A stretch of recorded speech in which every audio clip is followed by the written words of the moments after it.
Olá, seja muito bem-vindo a mais esse vídeo aqui do canal U-Thermo e hoje na aula de número 13 do curso de Termodinâmica 2 nós iremos tratar sobre novos modelos de energia de Gibbs em excesso.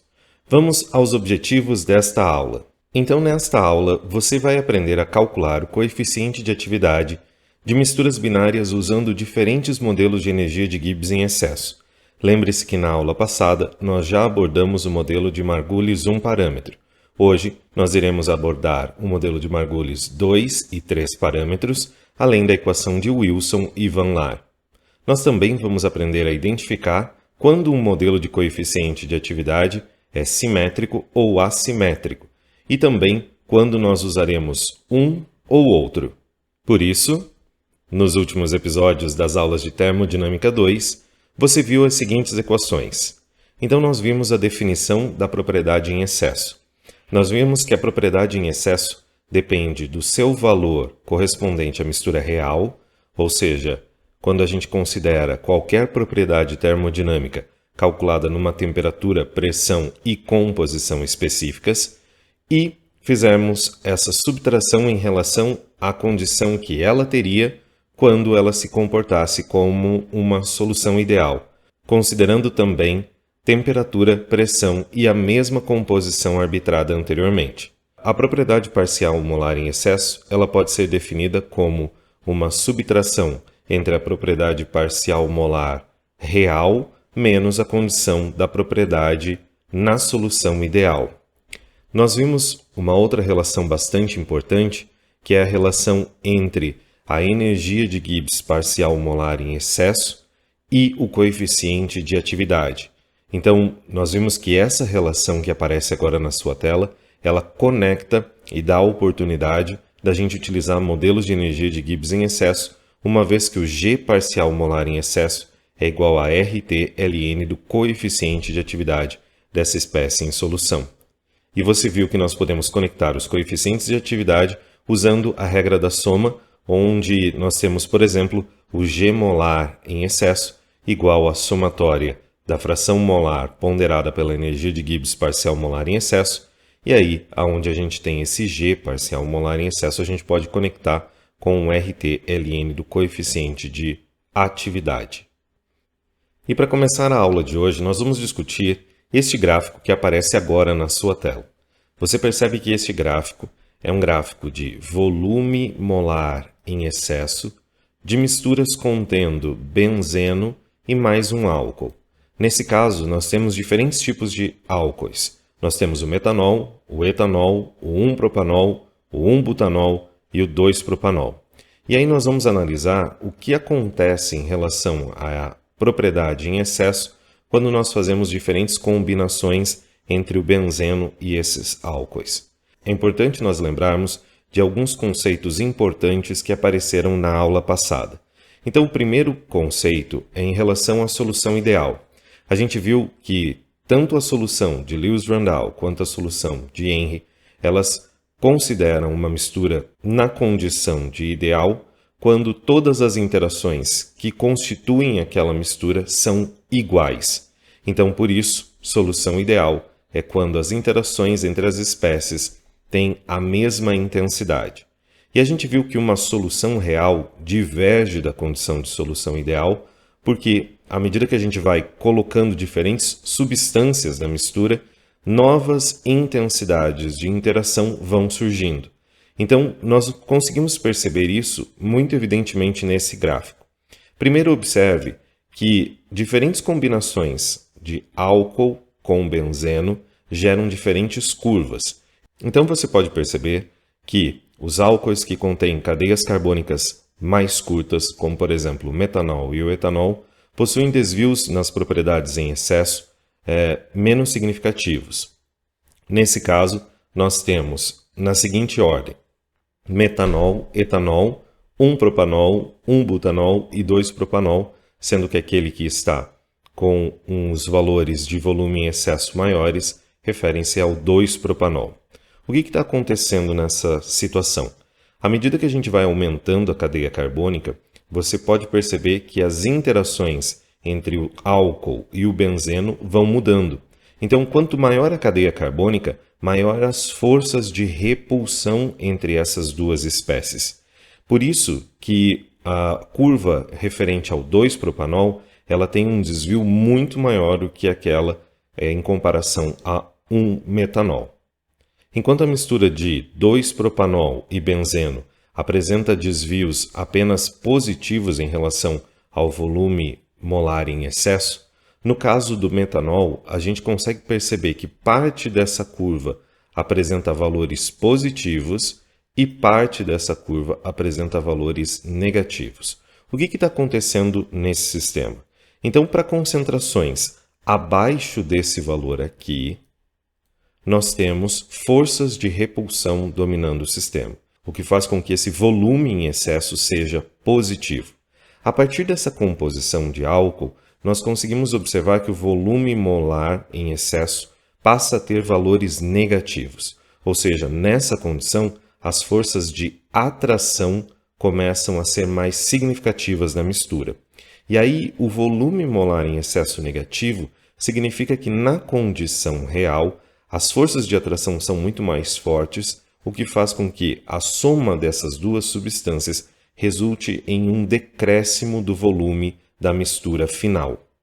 Veja que esse efeito só é percebido para o metanol e uma pequena quantidade do etanol, uma vez que a cadeia carbônica ainda é curta, porque ela possui apenas 1 ou 2 carbonos. Quando a gente aumenta essa cadeia carbônica, aí só efeitos de repulsão são apresentados nessa mistura. Outra característica importante que nós já vimos na aula passada é que as propriedades em excesso elas tendem a zero quando nós estamos falando das substâncias puras. Mas perceba nesse gráfico que nós temos uma linha auxiliar tracejada. Essa linha tracejada ela indicaria o comportamento da propriedade em excesso caso nós tivéssemos interações iguais entre benzeno e o álcool, independente da composição que esse álcool estivesse na mistura. Então, se a solução fosse ideal, independente da concentração, nós veríamos que o volume em excesso seria sempre nulo. Você pode perceber que isso não acontece na natureza. Então, à medida que a gente tem diferentes interações entre a nova cadeia carbônica e os efeitos de repulsão são muito mais significativos, o volume em excesso vai tendo valores positivos. Por fim, nós temos que lembrar que volume molar em excesso também é sinônimo de ΔV de mistura.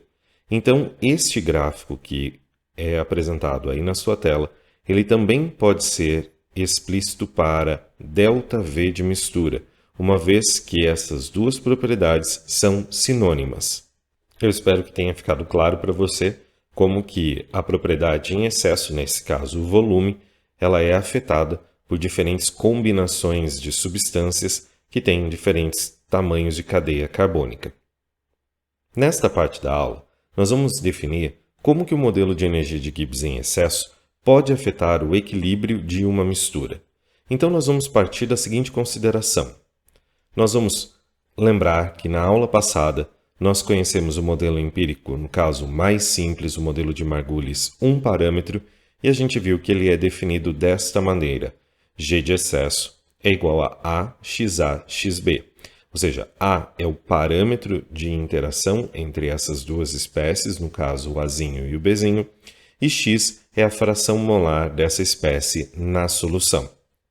O que nós vamos fazer agora é lembrar da definição da variação da energia de Gibbs molar de mistura, ou seja, o ΔG de mistura. Nesse caso ele está escrito aqui de uma forma onde eu tenho do lado esquerdo a energia de Gibbs molar igual ao ΔG de mistura mais a contribuição dos puros, ou seja, X de I, G de I, onde X é a fração molar e o Gzinho de I é a energia de Gibbs molar da espécie I pura. Além disso, nós podemos lembrar que o ΔG de mistura pode ser reescrito como a energia de Gibbs em excesso mais o termo de mistura que nós vimos na aula quando nós tratamos sobre solução ideal, ou seja, mais RT somatório de Xi ln de Xi. Perceba então que a energia de Gibbs molar de uma mistura, ou seja, o Gzinho, ele pode ser escrito como uma soma de três termos. Então, quando nós contabilizamos uma mistura, a partir de agora, nós podemos representar este G como o somatório de Xi, G de I, a contribuição dos puros, mais o RT, somatório de Xi, Ln de Xi, mais o G de excesso. E agora, nesse gráfico que aparece na sua tela, veja que nós temos a energia de Gibbs representada no eixo Y e no eixo X nós temos a fração molar da espécie A nessa mistura, indo de 0 até 1. Então, nós vamos, a partir de agora, ligar cada um desses termos, desses três termos que apareceram na equação de número 4, e entender como que a energia de Gibbs molar de uma mistura é contabilizada. Bem, o primeiro termo é este aqui, somatório de Xi, G de I. Se você observar no gráfico, este termo ele é representado por uma reta. Veja que os dois valores que são conectados por essa reta são os valores de G de A e G de B. Se você observar nessa equação de número 1, então perceba que se a fração molar do composto A for igual a 1, a fração molar do composto B é 0 e eu estou do lado direito desse gráfico, ou seja, eu tenho G de A. Se eu inverter esses valores, eu tiver agora a fração molar de A igual a 0, então eu tenho o ponto do lado esquerdo, eu tenho a energia de Gibbs molar do composto B puro. Nós poderíamos dizer, então, que o termo número 1 representa uma média ponderada em relação às frações dos compostos entre os valores de G de A e G de B. Neste momento, uma mistura das espécies A e B ainda é considerada ideal. Mas veja que, no caso da energia de Gibbs, nós sabemos que ao misturar duas espécies A e B, mesmo que a solução apresente comportamento ideal, a gente tem uma redução da energia de Gibbs desse sistema. E essa redução ela é dada a partir do termo de número 2. Veja que esse termo de número 2 ele é uma soma na equação, mas a gente já discutiu o fato de ele ser um termo negativo, porque o ln de um número que está entre 0 e 1 é um número negativo. Então, se você observar, quando nós ligamos o termo número 2 à equação, o que eu estou inferindo agora é o ΔG ideal dessa mistura. E aí você pode perceber que a partir de agora, nós temos sempre valores menores que a energia de Gibbs molar das espécies puras no momento em que esse termo é ligado. Então, o termo do RT, somatório de Xi, Ln de Xi, diz respeito à contabilização da energia de Gibbs num processo de mistura ideal.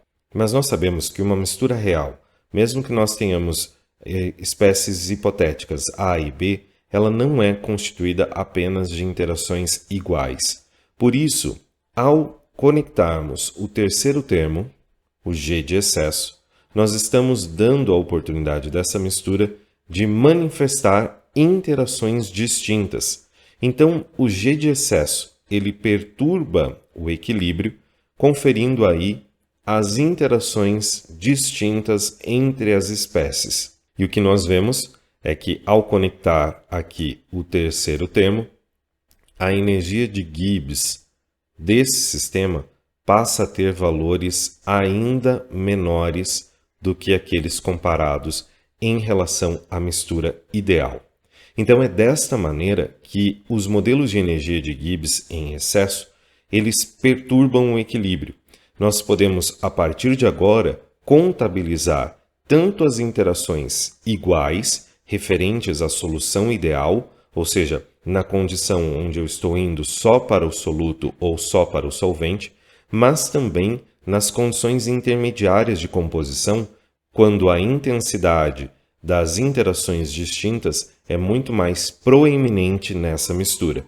Então, recapitulando, a energia de Gibbs molar de qualquer mistura, ela é composta por três termos: o termo que diz respeito à contabilização da média entre as energias de Gibbs molar das espécies puras, mais o termo da energia de Gibbs, o ΔG de mistura ideal, e mais o termo de G de excesso, que leva consigo as interações distintas presentes nessa mistura.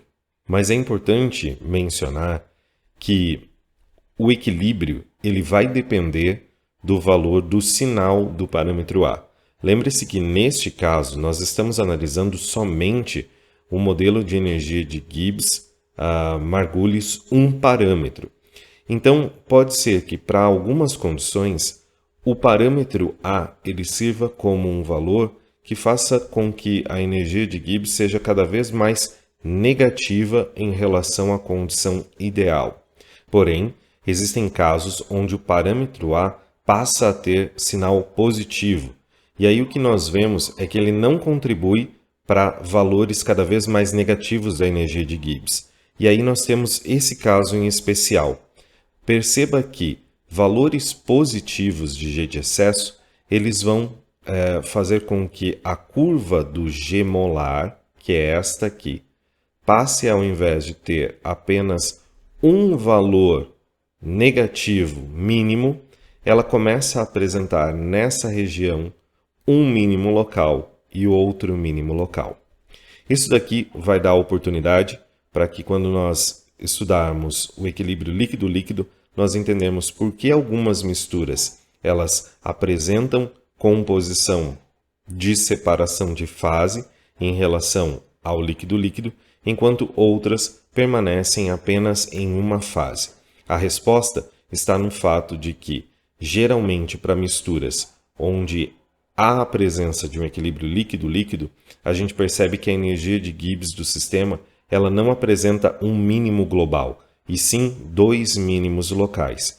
E a natureza faz isso de uma forma muito bonita. O que ela faz para minimizar a energia de Gibbs é separar os compostos em duas fases e aí ter, então, dois mínimos locais em relação à energia de Gibbs. Mas não se preocupe, porque quando nós abordarmos este assunto no estudo do equilíbrio líquido-líquido, eu vou trazer novamente essa informação a você.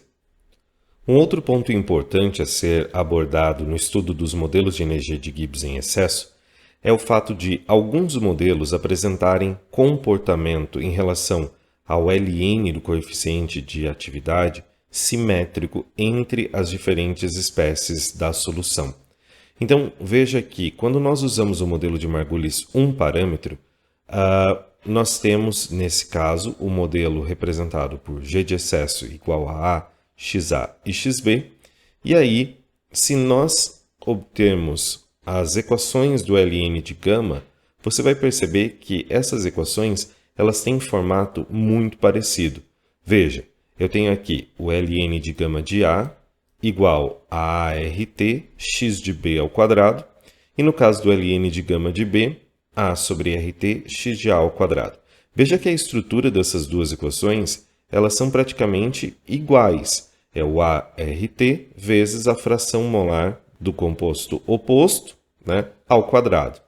Quando nós fazemos o gráfico destas duas funções em relação à fração molar do composto A, perceba que a gente observa valores de coeficiente de atividade que são simétricos. Nós poderíamos colocar um espelho aqui na composição de 0,5 e a gente ia perceber uma simetria entre o lado direito e o lado esquerdo desta imagem. Essa condição ela é uma condição muito específica para o estudo de misturas. O modelo de Margulis 1 parâmetro, ele assume a condição de que, para determinadas misturas, a interação entre essas duas espécies ela é sempre parecida. E aí você deve estar se perguntando, mas como que isso pode acontecer na natureza? Bem, se você lembrar de uma mistura metanol e etanol, veja que essas duas substâncias elas possuem características muito parecidas. Em relação à estrutura da molécula, a única coisa que difere é que o etanol possui um carbono a mais na sua estrutura.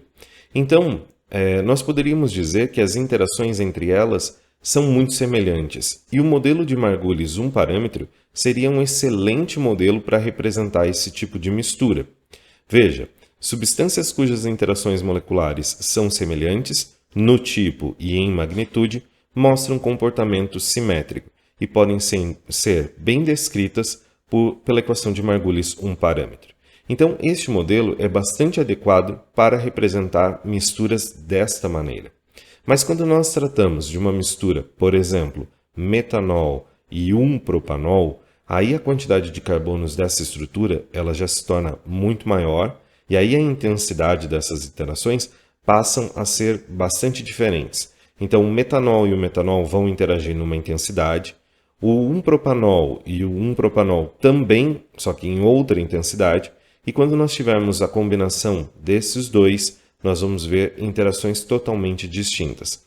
Aí o modelo de Margulis um parâmetro já deixa de ser satisfatório para esse tipo de mistura. Veja o caso, agora apresentado aí na sua tela, de um comportamento de coeficientes de atividade assimétricos.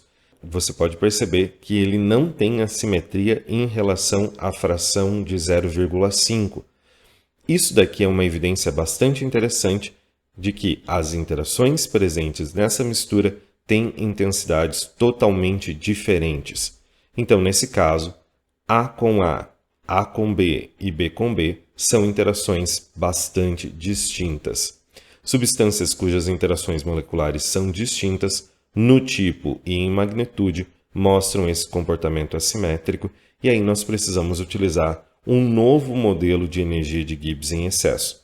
Nesse caso, nós podemos modificar o modelo de Margulis, passando agora a termos dois parâmetros para representar essa assimetria.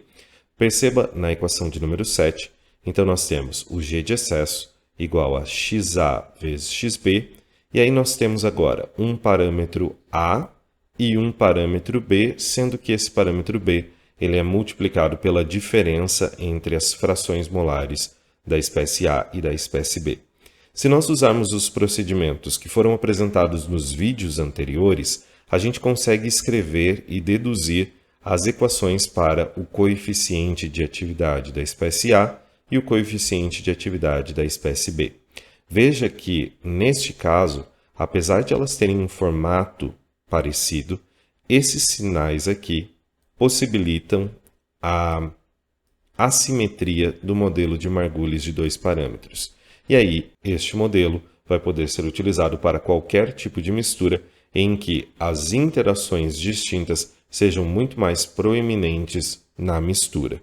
E veja que, no caso das misturas, é muito mais comum nós termos comportamentos assimétricos do que comportamentos simétricos. Se você observar, nesses 6 gráficos que aparecem aqui na sua tela, apenas o comportamento do modelo representado pela mistura B, que é composto por acetona e metanol, é um modelo do tipo simétrico.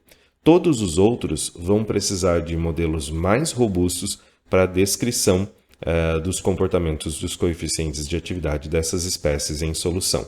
E é por isso que o mundo de modelos de energia de Gibbs em excesso ele cresceu consideravelmente, porque a partir de diferentes equações matemáticas nós conseguimos descrever essas curvas dos coeficientes de atividade.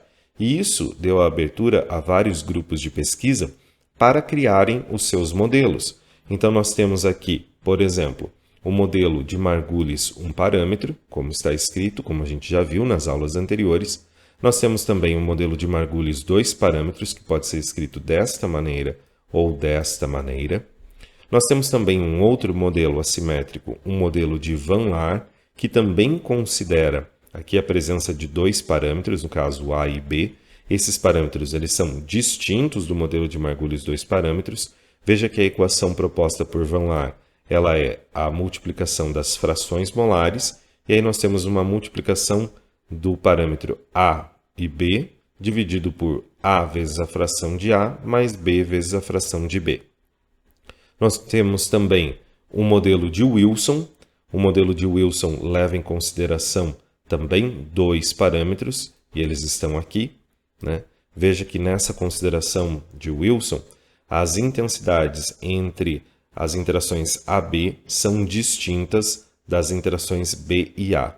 E nós também temos o Non-Random Two Liquids, o modelo NRTL, um dos modelos amplamente utilizados em softwares para simulação de processos. Nesse caso, o modelo ele leva em consideração 3 parâmetros. Ele leva um fator de randomicidade e também os parâmetros de interação entre as espécies A e B. Se você observar, à medida que a gente vai propondo modelos mais robustos, esses modelos vão ficando cada vez mais complexos. E aí você pode perceber que a dedução da função do coeficiente de atividade, ela começa a ficar mais complicada. Então, veja na próxima tela como que a gente tem aqui o comportamento da função de RT-LN de gama de A. Para Margulis, um parâmetro, a gente fez isso no exercício do vídeo passado. No caso do Margulis, 2 parâmetros, a equação foi apresentada hoje. No caso de Van Laar, Wilson e NRTL, essas equações são apresentadas a você neste momento. Nesse caso, aqui para a contabilização do coeficiente de atividade da espécie A e aqui para o coeficiente de atividade da espécie B. Se você observar, a partir de agora, a gente precisará utilizar softwares matemáticos que contenham essas equações para facilitar os nossos cálculos de projetos de equipamentos que utilizem separação de substâncias. Por isso, ao final dessa aula, eu vou te mostrar uma ferramenta que contém esses modelos de energia de Gibbs em excesso disponíveis para você e você vai poder utilizá-los para calcular os coeficientes de atividade das espécies em solução. A ferramenta que eu gostaria de falar é o XSOS. No caso, ela já foi utilizada anteriormente nesse curso, mas agora a gente vai começar a utilizá-la para determinação dos modelos de energia de Gibbs em excesso, mais propriamente dito, dos valores dos coeficientes de atividade das espécies em solução.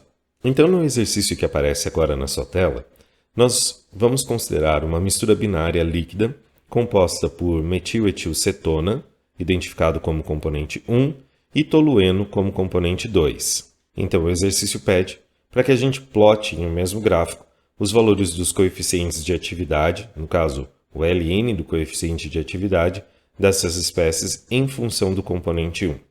Para isso, nós vamos utilizar o XSOS e nós vamos utilizar os parâmetros fornecidos para essa mistura. No caso, esses parâmetros eles foram obtidos em uma outra atividade e nós temos o valor do parâmetro A como 765,70 Joule por mol e o parâmetro B como menos 233,74 Joule por mol. Esses parâmetros eles foram obtidos numa temperatura de 323,15 Kelvin. Então, nós já estamos aqui na planilha do Excel e nós vamos fazer essa conta utilizando o modelo de Margulis 2 parâmetros. Veja que nós precisamos, neste momento, do valor da constante dos gases, nesse caso, 8,314 Joule por mol. Nós também precisamos da informação da temperatura, para esse exemplo, 323,15. E aqui nós vamos inserir os 3 valores dos parâmetros do modelo de Margulis. Nesse caso, a gente sabe que o modelo de Margulis que nós vamos utilizar é o modelo de Margulis 2 parâmetros. Por isso, o valor de C será igual a 0. Então, eu já transportei aqui os valores dos parâmetros A e B e coloquei o valor de C igual a 0. Nós vamos estudar esta solução numa faixa de composição que vai de 0 do composto 1 até 100% desse composto 1. Então, no caso de fração molar, nós vamos partir de 0 e nós vamos colocar um intervalo de 10 em 10. Então, se eu colocar aqui, até a composição de 100% ou fração molar da espécie 1 como sendo 1. Como a gente sabe que a fração molar da espécie 2 é 1 menos 1, para fazer essa conta é só você colocar o igual e colocar 1 menos o valor da célula anterior. Então, aqui a gente já tem todos esses valores. Bem, agora como que nós fazemos para chamar um modelo de energia de Gibbs em excesso usando o XSOS? Bem, então para isso, nós vamos ter que marcar essas duas células aqui, identificadas como Ln de gama de 1 e Ln de gama de 2. Nós vamos colocar um igual, e aí é só chamar o modelo que nós queremos. No nosso caso, a gente vai utilizar Margulis. Então veja que aqui o modelo de Margulis é a primeira função que aparece, posso dar um duplo clique, posso fechar esses parênteses e clicar aqui nesse f de x. E aí ele vai aparecer esta tabelinha. Essa tabelinha ela indica a você o que são os valores que você deve colocar nos argumentos dessa função para que o cálculo seja executado. Então, nesse caso, nós vamos começar com o valor do R. É importante você fixar esse valor, porque daqui a pouco nós vamos arrastar para fazer essa conta em diferentes linhas. Então, para fixar esse valor, você pressiona o F4.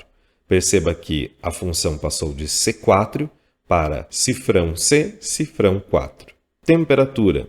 Nós também vamos fixar essa temperatura de 323,15. Composição. Aqui é importante você colocar a ordem como você colocou os seus compostos. Então, nesse caso, a composição ela está nessa linha 14 e nós devemos marcar essas duas células que identificam a composição de 1 e de 2. Não precisamos fixar, porque daqui a pouco nós vamos arrastar para fazer o cálculo nas outras composições.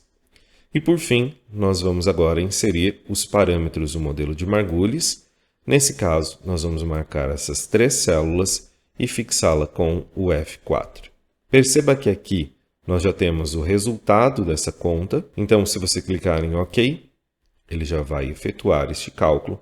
Só que eu estou usando aqui uma versão bastante recente do Microsoft Office. Se a sua versão é uma versão anterior à de 2016, é importante que você venha aqui na parte da função, clique aqui e aí pressione as teclas do teclado Ctrl, o Shift e o Enter. Essas 3 teclas pressionadas, elas vão fazer esse cálculo matricial aqui, referente ao ln de gama de 1 e o ln de gama de 2. Você vai perceber que se você utiliza uma versão anterior, a conta ela só é exibida no ln de gama de 1. E quando você pressiona Ctrl Shift Enter, aí você tem o resultado para todas as composições. Tá? Se eu arrastar essa conta aqui para as demais composições, você vai perceber aqui do lado que as duas curvas referentes a esses valores, elas vão surgindo neste gráfico.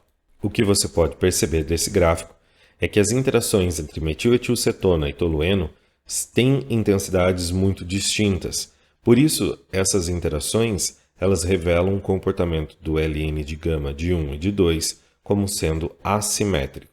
E vejam como é bastante simples utilizar este software para a resolução deste exercício, uma vez que as equações do modelo de Margulis 2 parâmetros já foram inseridas no banco de equações do XSOS.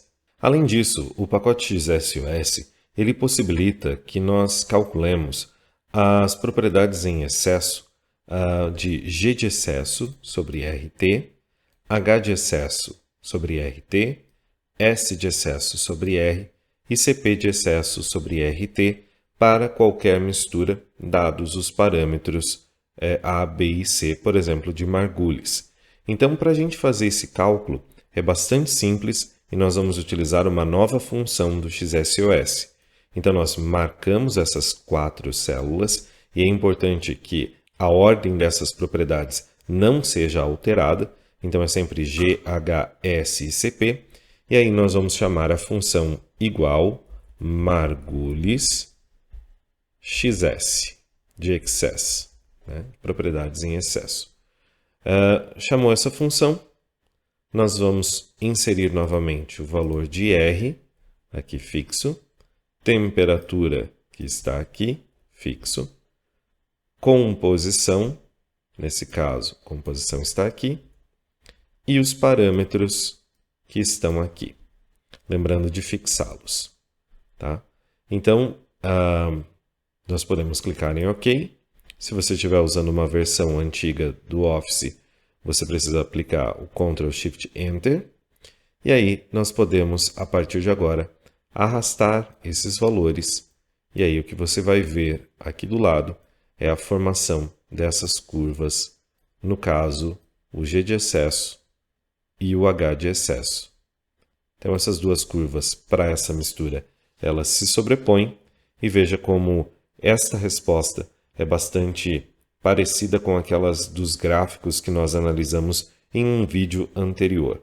Então essas são as duas ferramentas que você pode utilizar no XSOS, tanto para calcular os coeficientes de atividade, como para gerar um gráfico, aqui nesse caso, de qualquer propriedade em excesso, sendo ela G molar, o H molar, o S molar ou o CP dessa mistura.